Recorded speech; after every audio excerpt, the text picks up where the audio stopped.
नमस्कार दोस्तों, एक बार फिर से स्वागत है आपका आज की इस वीडियो में। आज अपन टॉपर्स जर्नी की शुरुआत कर रहे हैं। आप आज हमने जो इंग्लिश का पेपर दिया है, इंग्लिश कंपलसरी का, उसका पूरा सॉल्यूशन आज मैं बताने वाला हूं।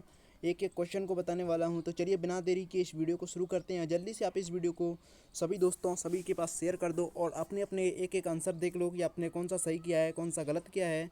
आप ये भी देख लो कि आपने जो 70 है, 70 मार्क्स में से आपके कितने नंबर आ रहे हैं। तो चलिए देखते हैं इसका पूरा सॉल्यूशन। तो सबसे पहला यहाँ पर सेक्शन ए दे रखा है, यानी सेक्शन ए में यहाँ पर क्वेश्चन बांटे गए हैं। तो देखिए सबसे पहला क्वेश्चन है, read the passage carefully, answer the following sentences. यानी आपको ये एक तरह से जो एक तरह पैसेज था इसको पढ़ना था और इसके बाद इनके आंसर देने थे। तो देखिए सबसे पहला क्वेश्चन क्या है। तो सबसे पहला क्वेश्चन देखते हैं। पहला है वाट आर हॉबीज़, यानी हॉबी क्या है। यानी इसमें हॉबी के बारे में पूछा है कि हॉबी क्या है। तो यहाँ पर इसका आंसर क्या था, इसका आंसर यहाँ पर शुरू से ही था, hobby or activity that we engage in और यहाँ तक आपको आंसर करना था। ठीक है, ये पहले का आंसर हो जाएगा। दूसरा था right the name of different kind of hobbies, यानी एक तरह से अलग अलग हॉबियों के नाम लिखने थे। तो यहाँ पर अलग अलग हॉबियों के नाम दे रखे हैं। देखिए needle work, drawing, painting, music, है ना, और यहाँ पर स्टाम्प कलेक्टिंग। एक तरह से यहाँ तक इसका आंसर हो जाएगा। ठीक है, यहाँ पर ये दूसरे का आंसर हो जाएगा। इस तरह से आपको इसका आंसर करना था। देखते हैं तीसरा। तीसरा दे रखा था यहाँ पर are hobbies matter of personal choice not, यानी इस जो क्वेश्चन पूछा है क्या हॉबी एक तरह से पर्सनल चॉइस है या फिर पर्सन चॉइस नहीं है एक तरह से। तो यहाँ पर जो हॉबी है वो ऑन पर्सन चॉइस थी, यहाँ तक इसका आंसर करना था। ठीक है, यहाँ पर ये तीसरा आंसर हो जाएगा। बात करते हैं चौथे की। चौथा यहाँ पर दे रखा था how do hobbies refresh your mind, hobby जो है वो आपके माइंड को रिफ्रेश एक तरह से कैसे करती हैं। ठीक है, तो यहाँ पर आपको क्या करना था, इसका आंसर करना था जो हॉबी है वो देखिए यहाँ से होगा, hobby make interesting they refreshing your mind hard working, यहाँ तक आपका आंसर हो जाएगा। ठीक है, चौथा, यानी इसका चौथा आंसर यहाँ पर हो जाएगा। देखिए अगला है क्वेश्चन यहाँ पर पाँचवें में क्या दे रखा है, how can hobbies help us develop overall personality. तो यहाँ पर इसका आंसर होगा एक तरह से डेली लाइफ, यहाँ से होकर और यहाँ तक इसका आंसर हो जाएगा। ठीक है, बात करते हैं अगली, how to meet people other countries. तो इसका आंसर लास्ट में यहाँ से यहाँ तक इसका आंसर हो जाएगा। ठीक है, बात करते हैं यहाँ पर साथ की फ्री टाइम एक्टिविटीज़ क्या है। फ्री टाइम एक्टिविटीज़ का यहाँ पर क्या लिखना है। तो यहाँ पर इसका हॉबी आंसर हो जाएगा। ठीक है, क्या हो जाएगा, हॉबी आंसर हो जाएगा। ठीक है, हॉबीज़ आंसर हो जाएगा। ठीक है, बात करते हैं लास्ट हैप्पी का एक तरह से यहाँ पर एक तरह पर्यायवाची जैसा पूछा है। तो देखिए हॉबी का क्या होगा, यहाँ पर हॉबी का होगा प्लीज़र। देखिए प्लीज़र यहाँ पर दे रखा है, तो हॉबी का प्लीज़र हो जाएगा। ठीक है, देखते हैं क्वेश्चन नंबर 2 देखते हैं। यहाँ पर क्वेश्चन नंबर 2 दे रखा है। देखिए क्वेश्चन नंबर 2 यहाँ पर भी पैसेज है। देखिए पैसेज 5 नंबर का पैसेज पूछा गया है। इस पैसेज में सबसे पहला क्वेश्चन है, what is another attraction tourism Jammu Kashmir, है ना। तो इसका पहले का क्वेश्चन का आंसर क्या होगा, यहाँ से लेकर आपका आंसर हो जाएगा यहाँ तक। ठीक है, इस तरह से आपको पैसेज को छाँट लेना है और कुछ इस तरह से आपको पैसेज को छाँटना है। ठीक है, अगला है यहाँ पर फ्लोटिंग पुअर, एक तरह से फ्लटिंग पोस्ट ऑफिस बिल्ट। यहाँ पर ये क्वेश्चन पूछा है, तो इसका आंसर कहाँ से हो जाएगा, इसका आंसर यहाँ से होगा और यहाँ एक तरह से यहाँ तक हो जाएगा। ठीक है, इसको आपको एक तरह से देख के करना है, छाँट के करना है। ठीक है, जो कि आपका आंसर ठीक लगे इस तरह से। यहाँ पर लास्ट है अट्रैक्शन यहाँ पर अट्रैक्शन मतलब आकर्षण का एक तरह से पर्यायवाची पूछा है। तो यहाँ पर इसका क्या हो जाएगा, वैक्सीनेशन आपका राइट आंसर हो जाएगा। शानदार धुआंधार तरीके से आप अपना एक एक क्वेश्चन मिलाते जाएं और देखते जाएं, आप अपने नंबर काउंट करते जाएं। ठीक है, अब बात करते हैं सेक्शन ए पूरा हो गया। अब बात करते हैं सेक्शन नंबर बी। ठीक है, कौन से की, सेक्शन नंबर बी की बात करते हैं। इसमें पूछा गया है सबसे पहला है तीसरा क्वेश्चन, पहला और दूसरा क्वेश्चन अपन दोनों पैसेज को देख सके हैं। अब बात करें तीसरे क्वेश्चन की। तीसरे क्वेश्चन में you are an engineer need a job in around Jaipur, right and advertisement publish in local newspaper. देखिए यहाँ पर दो हैं और में, या तो आप एक तरह से क्या लिख लो, एडवर्टाइजमेंट लिख दो, नहीं है ना, या तो आप एडवर्टाइजमेंट लिख दो या आप क्या लिख दो, रिप्लाई लिख दो। तो यहाँ पर दो क्वेश्चन दिए हैं, एक आपका एडवर्टाइजमेंट है जो कि इंजीनियर यानी एप्लीकेशन फॉर जॉब पर लिखना है। ठीक है, और यहाँ पर दूसरा है एक तरह से रिप्लाई लिखना है। तो देखिए रिप्लाई में क्या है, यू आर, एक तरह से यहाँ पर ये भी गलत हो गया था थोड़ा। देखिए यहाँ पर क्या है, you have received an invitation letter from the principal and staff of government senior secondary school Kota. एक तरह से यहाँ पर स्कूल का नाम है। You have attend annual function on, है ना, जनवरी, एक तरह से तारीख है, ये chief guest function, right and informal reply accepting invitation. देखिए यहाँ पर एक तरह से द प्रिंसिपल, ठीक है, the principal and staff of government senior secondary school. ठीक है, तो ये तो फॉर्मल चीज़ है, लेकिन यहाँ पर बोल रहा है इनफॉर्मल रिप्लाई लिखने के लिए, तो यहाँ पर इन एक तरह से गलत हो जाएगा, इन नहीं है, यहाँ पर फॉर्मल रिप्लाई लिखना है। ठीक है, ये आपका राइट आंसर हो जाएगा। तो आपको कुछ इस तरह से डब्बा बनाकर इसका आंसर करना था। ठीक है, बात करते हैं अगले क्वेश्चन की। क्वेश्चन नंबर 4 है। क्वेश्चन नंबर 4 में क्या है, you are president of student union. एक तरह से यहाँ पर क्या लिखना था आपको, रिपोर्ट राइटिंग करनी थी। ठीक है, क्या करनी थी, रिपोर्ट राइटिंग। और यहाँ पर एक तरह से और यानी अथवा में क्या दे रखा है, ग्लोबल वार्मिंग पर आपका पैराग्राफ दे रखा है, 100 शब्द में लिखना है। तो यहाँ पर कुछ ब्लैंक्स भी दिए हुए हैं, और इनको मिलाकर आपको क्या है, एक तरह से ग्लोबल वार्मिंग पर पैसेज लिखना था। ठीक है, आगे देखते हैं। आगे दे रखा है क्वेश्चन नंबर 5। क्वेश्चन नंबर 5 में देखिए, क्वेश्चन नंबर 5 दे रखा है, you are Sameer living in Jodhpur, you have purchased. एक तरह से यहाँ राइट अ लेटर यहाँ पर लिखना है। ठीक है, एक तरह से यहाँ पर लेटर लिखना है, ये भी अथवा में दिया हुआ है, और ये एक तरह से ये 5 नंबर का है। ठीक है, और यहाँ पर देखिए, right a job application for the post of college यानी प्रोफेसर, इस पर लिखना था। ठीक है, ये भी 5 नंबर का है। देखते हैं आगे। आगे देखते हैं यहाँ पर क्वेश्चन नंबर 6 यानी सेक्शन नंबर सी है। अपने सेक्शन नंबर बी, वो एक तरह से बी देख लिया। अब बात करते हैं सेक्शन नंबर सी की। तो यहाँ पर दे रखा है, ही फिनिश्ड हिज वर्क, खाली एक तरह से dot, he went to bed, यानी ही फिनिश्ड हिज वर्क, वो अपना काम पूरा करके कहाँ पर गया, बेड पर गया। तो ही फिनिश्ड हिज वर्क आफ्टर, यहाँ पर ही हट जाएगा और यहाँ पर डॉट भी हट जाएगा, वेंट टू बेड। ठीक है, यानी यहाँ पर क्या हो जाएगा, he finished his work went to bed, यहाँ पर ये राइट आंसर हो जाएगा। बात करते हैं दूसरे की। I do not know the time dot the school open then, तो यहाँ पर क्या होगा, when the school opens then I do not know the time. ठीक है, इसका आंसर ऐसे हो जाएगा। देखिए, बात करते हैं क्वेश्चन नंबर 7 की। क्वेश्चन नंबर यहाँ पर 7वां दे रखा है। देखिए क्वेश्चन नंबर 7 क्या दे रखा है, क्वेश्चन नंबर 7 है यहाँ पर। देखिए क्वेश्चन नंबर 7 है, I am sure I will finish the, एक तरह से वर्क है। तो यहाँ पर कंपाउंड सेंटेंस बनाना है, तो इसका क्या हो जाएगा, एक तरह से यहाँ पर हो जाएगा आई एम श्योर। ठीक है, आई एम श्योर यहाँ पर एक तरह से कंजक्शन का यूज़ करना है, I am sure that I will finish the work. ठीक है, यहाँ पर दैट यूज़ कर सकते हो आप। ठीक है, दैट यूज़ कर सकते हो। अगला है, he saw his mother he was glad, simple. यहाँ एक तरह से यहाँ पर ये सिंथेसिस दिए हुए हैं, सिंथेसिस में यहाँ पर सिंपल सेंटेंस बनाना है। तो यहाँ पर क्या होगा, उसने अपनी माँ को देखा और वह बहुत खुश हो गया। तो सीइंग यहाँ पर क्या हो जाएगा, seeing his mother and he was glad, यहाँ पर आंसर राइट हो जाएगा। एक तरह से यहाँ पर शॉ दे रखा है, इसकी फर्स्ट फॉर्म में आईएनजी लगा देनी है, और बाकी एक तरह से पूरा उतार देना है, और यहाँ पर ये जो डॉट दे रखा है वो हटा देना है। ठीक है, ये आंसर राइट हो जाएगा। आगे देखते हैं। आगे दे रखा है क्वेश्चन नंबर 8। क्वेश्चन नंबर 8 में क्या, एक तरह से फेजल वर्ब के बारे में पूछा गया है, फेजल वर्ब के बारे में। तो यहाँ पर टर्न डाउन और टर्न आउट हो जाएगा। ठीक है, इसका आंसर हो जाएगा turn down and turn out हो जाएगा। दूसरे की बात करते हैं, स्टूडेंट शुड, यहाँ पर हो जाएगा कैरी ऑन और कैरी आउट, यहाँ पर आंसर हो जाएगा। बात करते हैं अगले क्वेश्चन की। Question number 9। क्वेश्चन नंबर 9 में क्या पूछा है, एक तरह से आपके एक तरह से कंजक्शन पूछे गए हैं। कंजक्शन में देखिए यहाँ पर क्या लगाएगा, देखिए the noise was too loud for me, यहाँ पर भी क्या हो जाएगा, टू हो जाएगा, ये टू वाला आंसर राइट हो जाएगा। The batsman as well as the bowler play, एक तरह से वेल हो जाएगा। यहाँ पर 8 नहीं होगा, यहाँ पर 2 नहीं होगा, यहाँ पर 2 होगा, और यहाँ पर as well as right answer हो जाएगा। बात करते हैं सेक्शन नंबर डी की।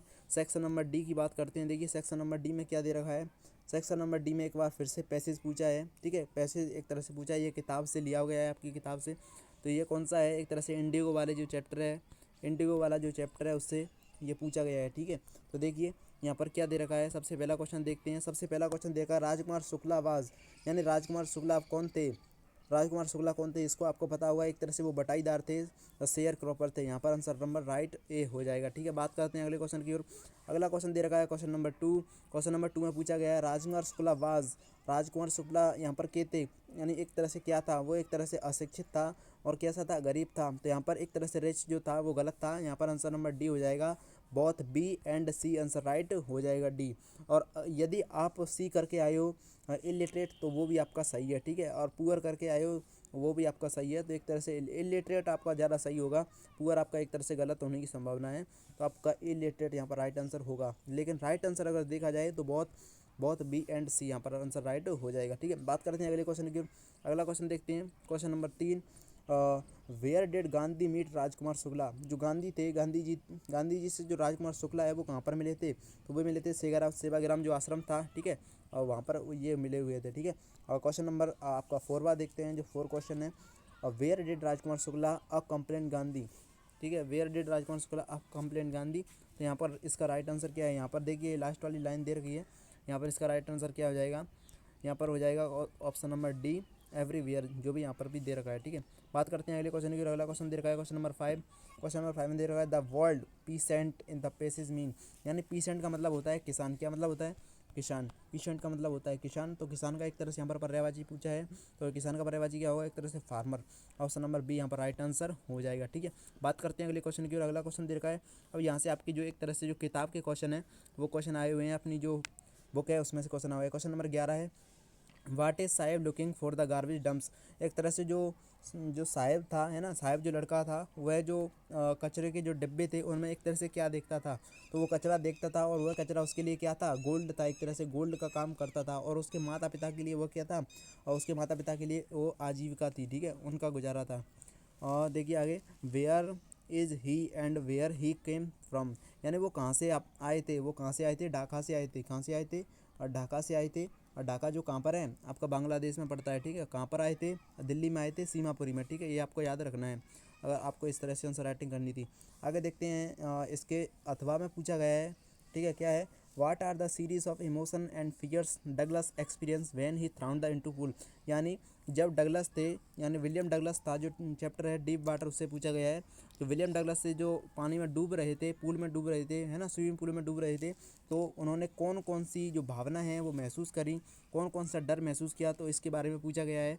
तो आपको यहाँ पर आंसर राइटिंग ऐसे करनी थी। और यहाँ पर आगे दे रखा है, और what plan did he make to come the service, और उन्होंने कौन सा प्लान बनाया था उस पुल से बाहर निकलने के लिए। तो उन्होंने क्या प्लान बनाया था, जब वो एक तरह से, ये आपका क्या था पुल, जब वो उस पुल में नीचे से क्या करेंगे, यानी बॉटम में टच करेंगे तो वे एक उछाल मारेंगे और ऊपर आ जाएंगे, इस तरह से उन्होंने प्लान बनाया था, ठीक है। बात करते हैं अगले क्वेश्चन की ओर। अगला क्वेश्चन दे रखा है क्वेश्चन नंबर 12। क्वेश्चन नंबर 12 में पूछा गया है, right answer the following question, एक तरह से 20 से 30 शब्दों में इसका आंसर देना है। From where did the peddler, पहला है, from where did the peddler get the idea world from being a red trap, why was he human, why was he amused by this idea. एक तरह से इस question में पूछा गया है कि जो रेड ट्रैप का जो चैप्टर है उसमें पेडलर था, एक तरह से जो आपका चूहेदानी वाला बेचने वाला था, उसके मन में एक तरह से ये आइडिया, ये विचार कब आया कि ये दुनिया पूरी एक तरह से रेड ट्रैप है। तो वह जब बाहर ऐसे ही घूम रहा था, तब उसके मन में क्या है, ये विचार आया कि ये दुनिया रेड ट्रैप है, और अनेक लोग इसकी इच्छाओं के कारण इसमें फंस रहे हैं। तो इस तरह से इसका आंसर लिखना था, ठीक है। क्वेश्चन नंबर 2 है, why did the Sophie want Jansie to know about her story with Danny Casey, यानी जो सोफ़ी थी, है ना, सोफ़ी जो थी वो जेंसी को डैनी केसी वाली जो बात है वो क्यों नहीं बताना चाहती थी, इस बारे में यहाँ पर आंसर लिखना था, ठीक है। बात करते हैं अगले क्वेश्चन की, क्वेश्चन नंबर 12। क्वेश्चन नंबर 12 देखते हैं। क्वेश्चन नंबर यहाँ पर 12 एक तरह से आपका हो गया है। क्वेश्चन नंबर 13 देखते हैं, ठीक है।